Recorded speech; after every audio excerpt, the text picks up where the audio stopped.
I'm the Dollar Sportsman. Thank you guys for watching today. I'm at Utah Airguns to do some testing of the new Umarex Emerge. We're going to unbox it, see what's inside, and do a little practice and see how we can do. Keep watching.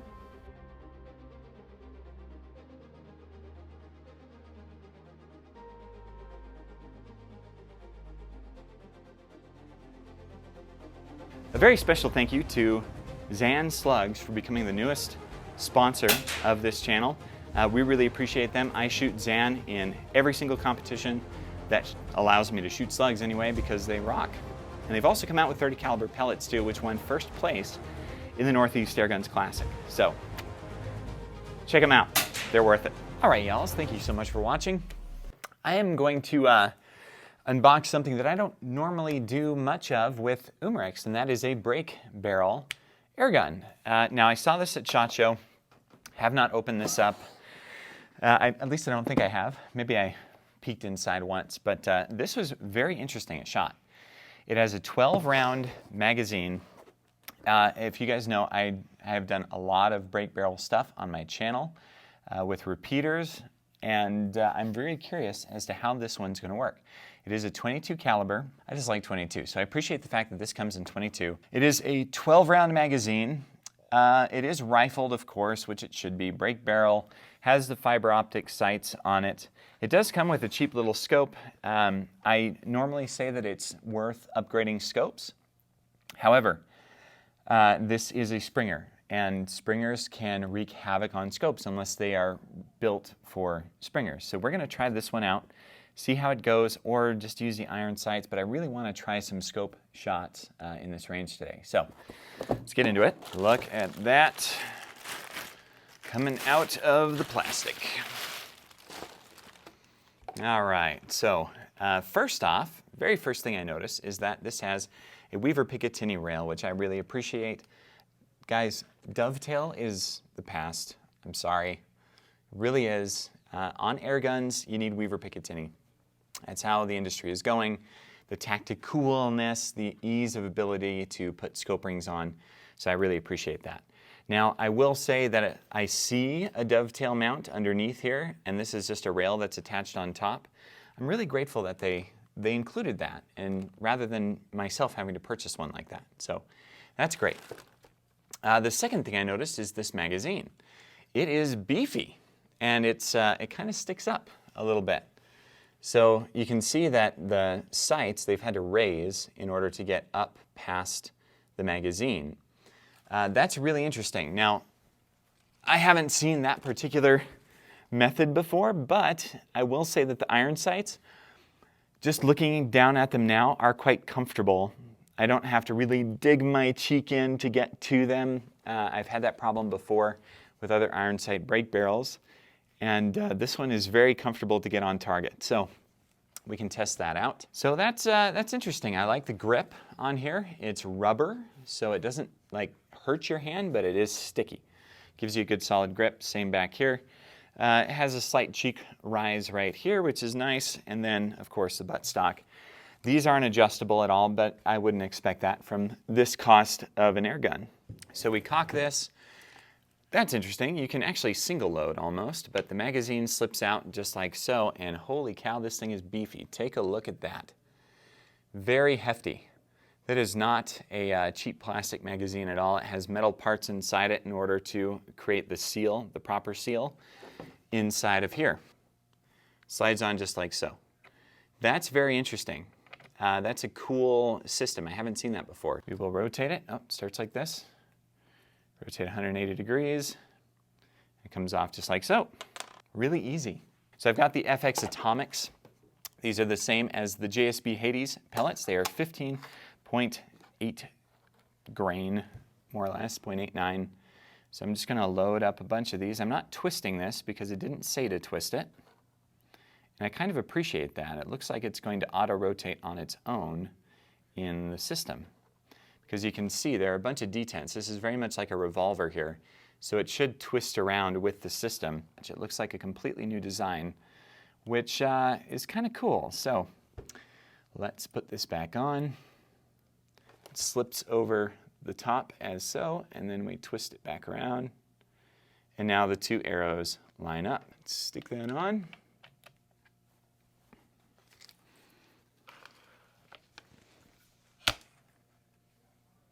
That's it.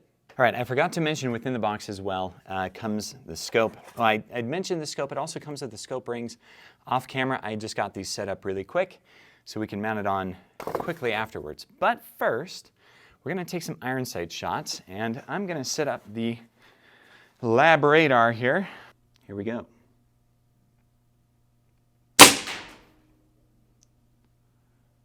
Wow, okay. 589. First shot out of the barrel. Let's see if I can line up these iron sights well.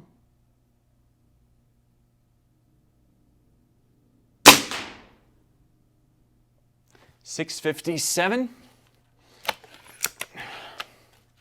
Now I will say the first shot out of a break barrel will always be way lower because it's the first shot.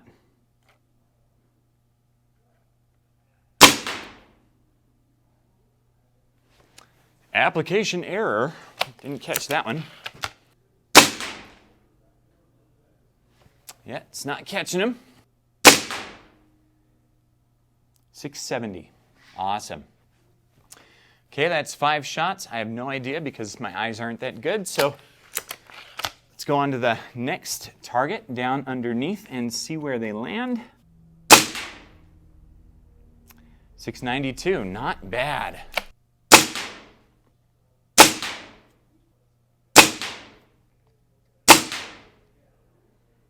730. Wow.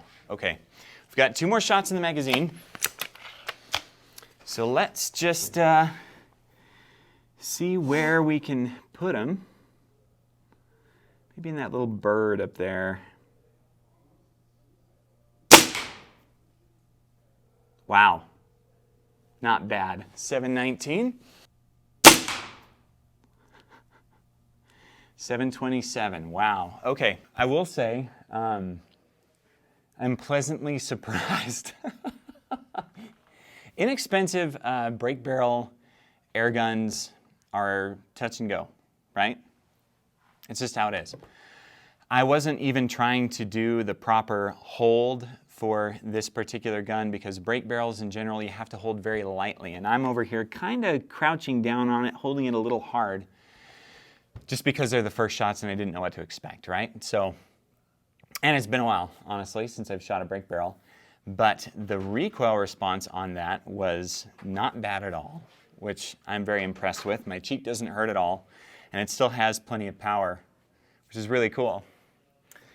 So yeah, I'm kind of excited to throw a scope on this and see what we can do. Okay, here's our target back, and I gotta say for iron sights and my crappy eyes, this is not bad. Now I did have a flyer over here, and then I had a better group here. This is the first group, so as to be expected to have some flyers.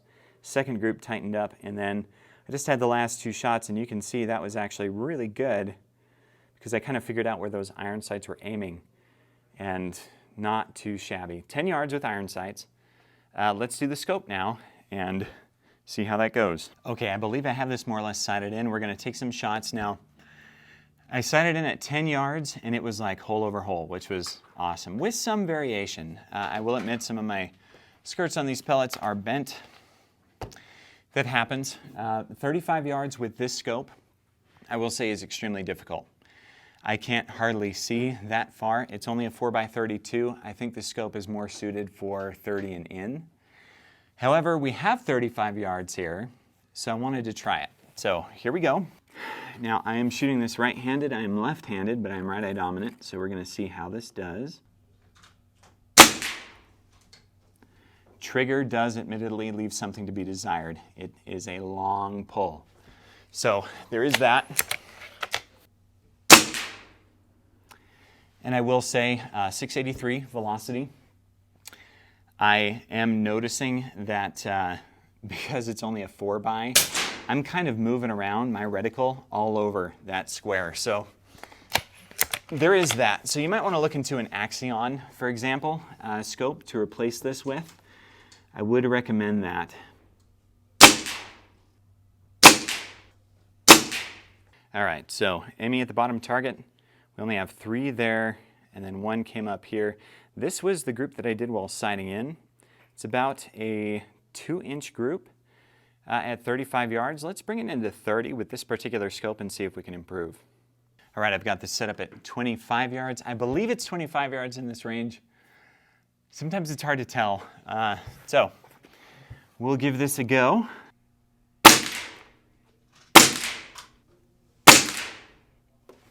Nice. Okay, so I'll try to hit the bottom left target now.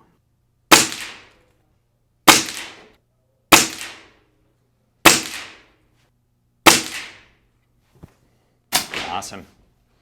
All right, we got 2 more shots. We'll save those. All right, that is a marked improvement. We've got a little bit of stringing here, right? But that's about 1 inch. Not too shabby, and you can see that's doing much better than the first time. And then the second one down here, that is an even better group except for this one flyer. That was there previously, so we're not counting that one. We are tightening up the group significantly, and that is one of 2 reasons. One, because the gun is breaking in. It usually takes 200 to 300 rounds for a break barrel to break in, and 2, because this particular scope can actually see at 25 to 30 yards, whatever that is down there, much better than at 35. So there you go. I am really happy with this right here, but it's tightening up more and more. Very good. If you notice in this top group as well, it looks like we had 2 on the same impact, hole over hole. You can tell that hole is thicker, and it also may have happened up there. I'm not entirely sure. So yeah, not too shabby. All right, now that we've done some sighting in, some accuracy tests, I'm just going to shoot at some of these still targets out there. We'll do the animal test, the hunting test, all right? So again, not my favorite scope, but let's just see what we can do. I'm going to aim for those red rams. They are at about 25. Nicked it.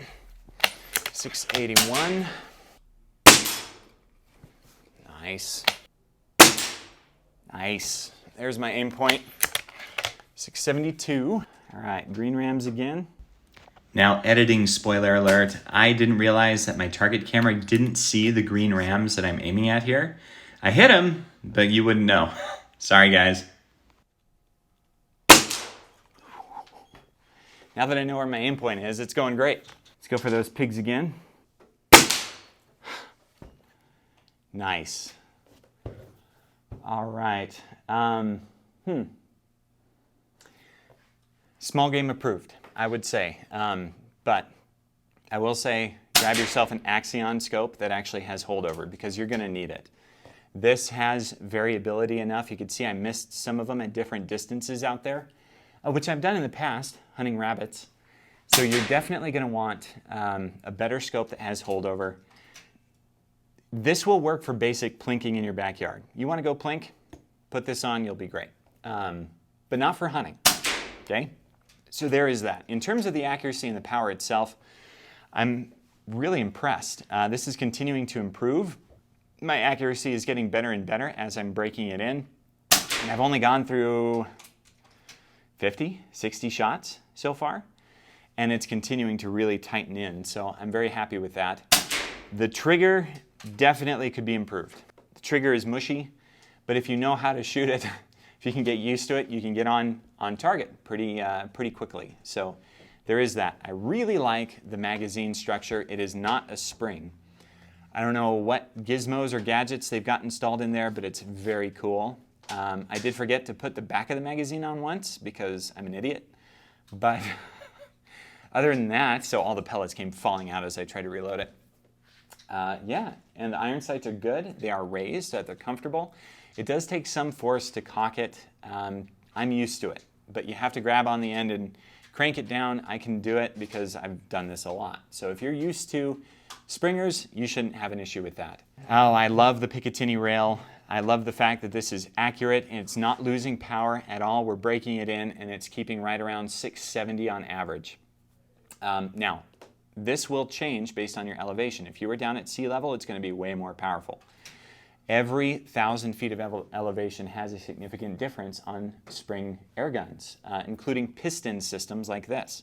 And the reason why is due to the difference in air pressure. So if I took this to Arizona right now, I would get above 700 every single time, guaranteed. Now, 670 up here where I'm 4,400 feet, I believe, above elevation, is really impressive for an air rifle. So I really like that. I'm kind of surprised that the iron sights were sighted in so well out of the box. That's really, really surprising and very nice, because then I didn't have to fidget with these at all. I could if I wanted to bring it out further, but at 10, 15 yards, wherever that is in this range, they were dead money, which is very impressive. So I appreciate that. Guys, I gotta say, I'm having a good time with this air gun. You can see it just got more and more accurate as we shot out of the box. And keep that in mind, when you open a new Springer, it's not going to be perfect out of the box. You'll have a little bit of burning smell as you clean out the barrel as you shoot, and that's to be expected. So you'll notice that when you first take it out, and as you practice with it, it's gonna get more and more accurate. And I gotta say, the fact that I was getting a group as tight as I did, a 1/4 inch at 25 yards, after only about 50 shots, is more than I expected out of any spring gun. So very happy with that. 12 shot capacity is fantastic. The more shots that you can get and not have to reload every single time is way better. And this is the beefiest magazine system I've ever seen for a spring gun. Not too shabby. Not too shabby. Guys, thank you so much for watching. Please subscribe. YouTube's algorithm sucks. It just does. I have half the views I did a month ago, maybe 2 months ago. And it continues to fall. And the reason for that is the ridiculous algorithm and how it works, especially because I am into shooting sports. So if you will please subscribe, only less than 7% of my viewers are actually subscribed, believe it or not. So if you just hit that subscribe button, it would really help me out. This has been fun to shoot. I am extremely impressed with how quickly it broke in, and we were able to get a really good group there at the end. I will say, upgrade the scope, get used to the trigger. The trigger is mushy. If you can get used to it, you will be just fine. The scope though, it's great for plinking in your backyard if that's all you want this for. But if you're gonna do any sort of hunting, you really need to upgrade the scope. The iron sights, however, rock. And the magazine system is amazing. Recoil, it doesn't hurt me at all. I have shot Magnum Springers in the past that hurt when you put your cheek on them. This does not in the slightest. So I'm very impressed with it. The Umarex Emerge, it did not lose any sort of power. It does have variability as we're breaking it in, but it's settling in right around 675 at my elevation. Now, I'll take that. Any old day up here in Utah, that's plenty enough to hunt with, and I gotta say, I'm excited to hunt with this and get some more practice with it. So, keep watching. I love you guys.